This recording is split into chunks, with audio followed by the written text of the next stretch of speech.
Hello friends, എല്ലാവർക്കും എൻ്റെ പുതിയൊരു വീഡിയോയിലേക്ക് സ്വാഗതം.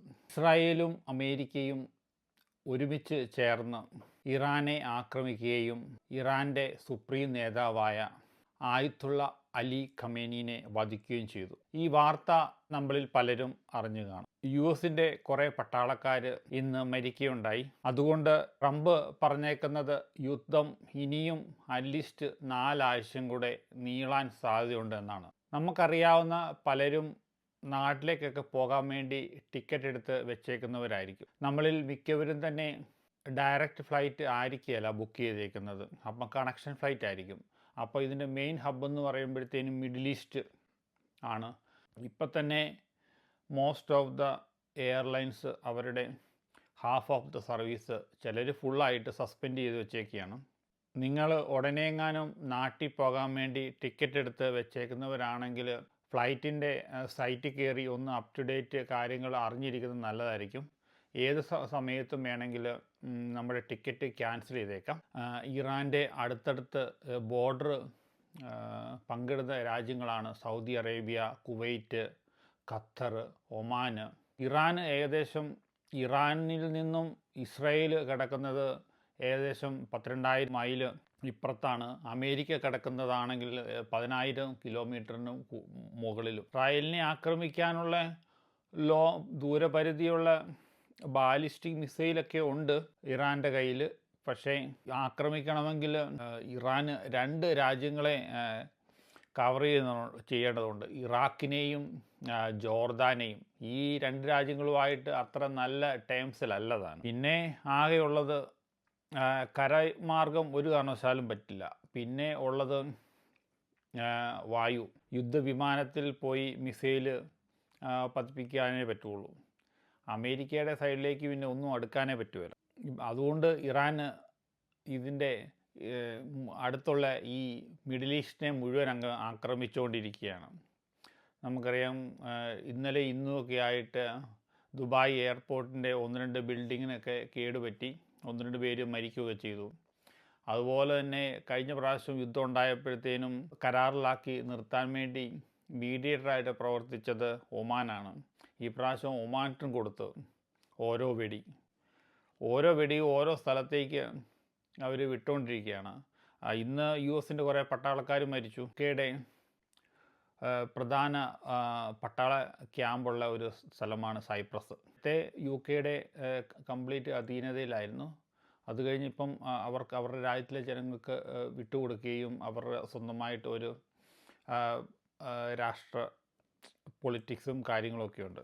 എന്നാലും UKയുടെ ഒരു ആർമി ബേസ് അവിടെയുണ്ട്. നേരെ അങ്ങോട്ടും കൊടുത്തു ഓരോ വെടി. അപ്പം അമേരിക്കയും ഇസ്രായേലും തമ്മിൽ ഇറാനെതിരെ പൊരുതുന്നു. അതുകൂടാതെ ഇന്നലെ UK അമേരിക്കയോട് ചേർന്ന് ഇറാനെതിരെ യുദ്ധം പ്രഖ്യാപിച്ചു. അതുപോലെ തന്നെ ഇറാനിൽ നിന്ന് ഏറ്റവും കൂടുതൽ എണ്ണയും കാര്യങ്ങളൊക്കെ കൊണ്ടുപോകുന്നവരാണ് ചൈനയും റഷ്യയും. ചൈന പിന്നെ വാ തുറന്നൊന്നും പറഞ്ഞിട്ടില്ല.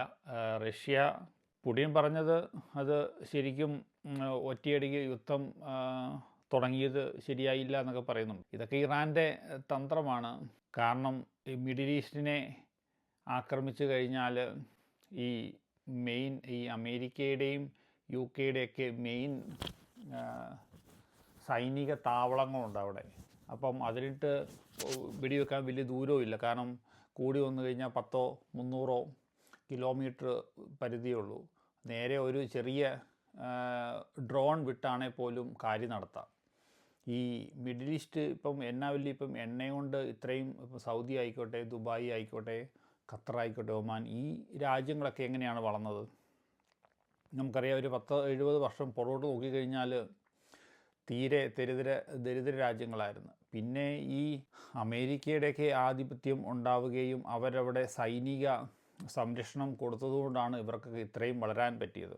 സൗദിനെ ആയിക്കോട്ടെ, ഇവർക്കൊക്കെ ചെറിയ രീതിയിൽ പോലീസ് അല്ലെ പട്ടാളം ഉണ്ടെങ്കിൽ പോലും ഇവർക്ക് വേണ്ട സൈനിക പരിശീലനങ്ങൾ, ആയുധങ്ങളെല്ലാം പ്രൊവൈഡ് ചെയ്യുന്നത് US ആണ്. മിഡിൽ ഈസ്റ്റ് രാജ്യങ്ങൾക്ക് അമേരിക്കയ്ക്ക് അല്ലെങ്കിൽ ഇസ്രായേൽ കൂടുതൽ യുദ്ധം ചെയ്യാൻ പാടില്ല എന്ന് പറയാൻ ഉയർത്താൻ പറ്റുമല്ല. കാരണം എന്തുകൊണ്ടാണെന്ന് വെച്ച് കഴിഞ്ഞാൽ അമേരിക്കയാണ് കംപ്ലീറ്റ് ഈ സൈനിക സേവനവും എല്ലാം ചെയ്തു കൊടുക്കുന്നത്. ഇപ്പോൾ അമേരിക്കയുടെ സപ്പോർട്ട് പിൻവലിച്ചു കഴിഞ്ഞാൽ ഇവർക്ക് ആയുധങ്ങളോ വേറെ കാര്യങ്ങളൊന്നുമില്ല. അപ്പം നോക്കുമ്പോഴത്തേനും ഇറാൻ കിട്ടിയ വെടിയെല്ലാം അവിടെ ഇവിടെയൊക്കെ പൊട്ടിക്കുന്നു. യുദ്ധം ഇനി കടുപ്പിച്ച് മുന്നോട്ട് പോകാനാണ് സാധ്യത. നമുക്കറിയാം, പ്രത്യേകിച്ച് ഇറാൻ്റെ പരമോന്നത നേതാവ് മരണപ്പെട്ടു. അവർ വെറുതെ ഇരിക്കുമോ? ലോകത്തിലെ 1/3 എണ്ണ സംഭരണമുള്ള ഒരു രാജ്യമാണ്. അവർക്ക് എണ്ണ വിറ്റ് തന്നെ കാശെന്തേരെ നേടാം. യുദ്ധം നീണ്ടുപോകാനാണ് സാധ്യത. കാരണം ട്രംപ് നമുക്കറിയാം ഒറ്റയാനാണ്. പുള്ളി ഒരു തീരുമാനം എടുത്തു കഴിഞ്ഞാൽ അത് ഉടനെയെങ്ങും നിർത്താൻ പോകുന്നൊന്നുമില്ല. ആര് പറഞ്ഞാലും പുള്ളി കേൾക്കുകയില്ല.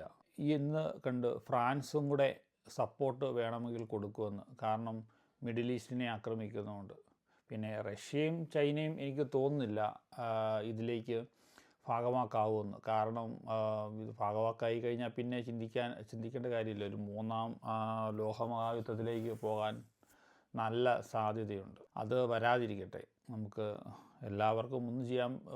ഇപ്പം നാട്ടിൽ പല രാഷ്ട്രീയക്കാരും കുറേ കൊടിത്തോരണങ്ങളുമായിട്ട് അങ്ങോട്ടും ഇങ്ങോട്ടുമൊക്കെ നടക്കുന്നുണ്ട്. ഒരു കാര്യമില്ല. കാരണം എത്ര പ്രതിഷേധം ഉണ്ടെന്ന് പറഞ്ഞാൽ, ഇപ്പം ഇന്നലെ കണ്ടോ, കറാച്ചിയിൽ US എംബസിക്ക് നേരെ അവിടുത്തെ ആൾക്കൂട്ടമെല്ലാം കൂടെ ആക്രമിച്ച് കയറി. അവിടുത്തെ സുരക്ഷാ ഭടന്മാർ നോക്കണ്ട, അമ്മ ചുമ്മാ വെടി തീർത്ത് 10-20 ചത്തുപോയി. ഇതിപ്പം നമ്മുടെ ഈ രാജ്യത്ത് കിടന്ന് അങ്ങോട്ടും ഇങ്ങോട്ടും കുറേ ആക്രോശിച്ചുകൊണ്ടോ കുറേ സമരം ചെയ്തിട്ടൊന്നും ഒരു കാര്യമില്ല.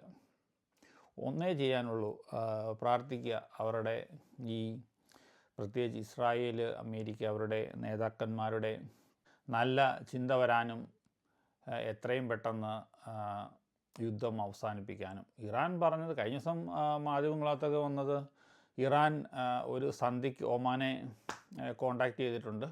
പക്ഷേ ഇന്ന് അവർ ഒഫീഷ്യലായിട്ട് പറഞ്ഞേക്കുന്നത്, ഒരു കാരണവശാലും ഞങ്ങൾക്ക് ഒരു രാജ്യവുമായിട്ട് ഒരു സന്ധിയിലും ഏർപ്പെടാനില്ല, യുദ്ധം അവസാനിപ്പിക്കാൻ ഒരു പ്ലാനുമില്ല.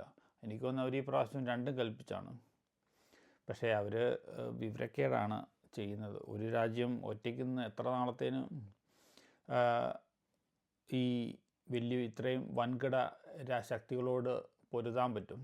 നമുക്കറിയാം, അമേരിക്കയുടെയൊക്കെ ഇരിക്കുന്ന ആയുധ ശേഖരവും അവരുടെ സൈനികത്തിലുള്ള വെപ്പണുകളും ഒക്കെ ലോകത്ത് ഒരു രാജ്യത്തിനുമില്ല. പ്രധാനമായിട്ടും പറയുവാണെങ്കിൽ ഇപ്പം എന്തുകൊണ്ടാണെന്ന് വെച്ച് കഴിഞ്ഞാൽ, ഇപ്പം ഈ ഇറാന് സ്വന്തമായിട്ട് ഒരു ഉപഗ്രഹമോ കാര്യങ്ങളോ ഒന്നുമില്ല. ഇപ്പോൾ ഒരു മിസൈൽ അവരുടെ രാജ്യത്തു നിന്ന് കൊടുത്ത് വിട്ട് ഇന്ന ലക്ഷ്യസ്ഥലത്ത് എത്തിക്കണമെങ്കിൽ ഈ വിടുന്ന റോക്കറ്റിൻ്റെ ഗതി നിയന്ത്രിക്കുന്നത് ഉപഗ്രഹത്തിൽ നിന്നാണ്.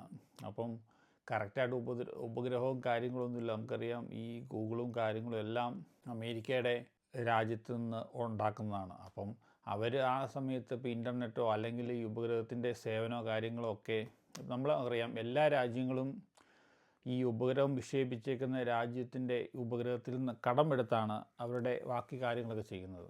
അതുകൊണ്ട് ഇപ്പോൾ ഈ ഇറാന് എത്ര നാൾ പിടിച്ചു നിൽക്കാൻ പറ്റും? വെറുതെയാണ്. എത്രയും പെട്ടെന്ന് അടിയറവ് പറയുക, അവരുടെ ആറ്റം ബോംബ് ഉണ്ടാക്കാനുള്ള പ്ലാൻ തന്നെ വേണ്ടെന്ന് വെക്കുക.